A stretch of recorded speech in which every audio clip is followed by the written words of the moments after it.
Hi friends, இப்போ நம்ம பாக்கியலட்சுமி பார்க்க போகிறோம். பாக்கியலட்சுமியில் நம்ம கோபிகிட்ட ஃபோன் பண்ணி விசாரணப்பா, நல்லா கூப்பிட்றாங்கப்பா, போயிட்டு வரோம்ப்பா அப்படின்னு சொல்கிறாங்க. சொன்னதுக்கப்புறமா நம்ம 4 பேரும் போய் தான் ஆகணும் அப்படிங்கிறாங்க. நம்ம செலியன் ஒரு பக்கம் நீங்களா இருங்க, நான் போய் பார்த்துக்கிறேன், எதுக்கு அடிதடின்னு போய் இறங்குறதுக்கு அப்படிங்கிற மாதிரிச்சு. ஏதாவது பண்ணிங்களாடான்னு சொல்லிட்டு பாக்கியா கேட்க திருன்னு முழிக்கிறானுங்க. என்னடா அது திருவிழாவில் காணாம போன ஆடு மாதிரியே முழிக்கிறானுங்களேன்னு அப்பயே சந்தேகப்பட்டாங்க நம்ம பாக்கியா.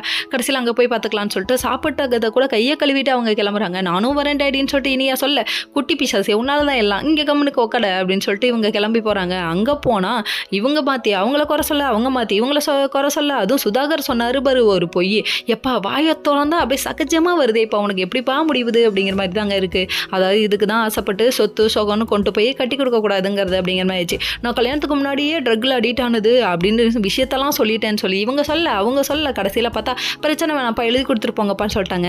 என்னடா அது போலீஸ்கார அங்கிள் நல்ல அங்கிளான்னு சொல்லி கேட்டா, இல்லை பணம் இருக்கப்பக்கிட்டு தான் சாய்வேன்னு சொல்லிட்டு நிரூபிச்சிட்டாரு. என்னன்னு பார்த்தா ஏன் விட்டீங்கன்னு சொல்லி கேட்க, இப்போ உங்களை அரெஸ்ட் பண்ணால் நம்ம நிதிஷ் மேலே இருக்கிற கேஸு ஸ்ட்ராங் ஆகிடும், அவங்க ஒரு கம்ப்ளைண்ட் கொடுத்தாங்கன்னா மொத்தமாக சோழி முடிச்சிடும்ட்டாங்க. ஓ அதுக்கா, என்னடா அது எலி அம்பலத்தில் ஓடுதேன்னு யோசித்தோம். சரி இதெல்லாம் ஒரு பக்கம் இருக்குது. அதுக்கப்புறம் வீட்டுக்கு வராங்க. வீட்டுக்கு வந்ததுக்கப்புறம் என்னாச்சுன்னு சொல்லி கேட்க, ஒரு வழியாக பிரச்சனை முடிஞ்சாச்சு, இதுக்கு வேணால் மறுபடியும் கம்ப்ளைண்ட் பண்ணிடலாமான்னு சொல்லி கேட்க, சுதாகரோட உண்மையான முகம் இப்போ தான் தெரியுது, முன்னாடியே தெரியுங்கிற விஷயத்தெல்லாம் சொல்கிறாரு, ரொம்ப தப்பானவராக இருக்காருன்னு சொல்லி கேட்க, இப்போ தான் தெரியுதா உங்களால் என் 2 ரெஸ்டாரண்ட் போயிடுச்சுடா அப்படிங்கிற மாதிரி ரியாக்ஷன் வேறு மாதிரி விட்றாங்க நம்ம பாக்கியா.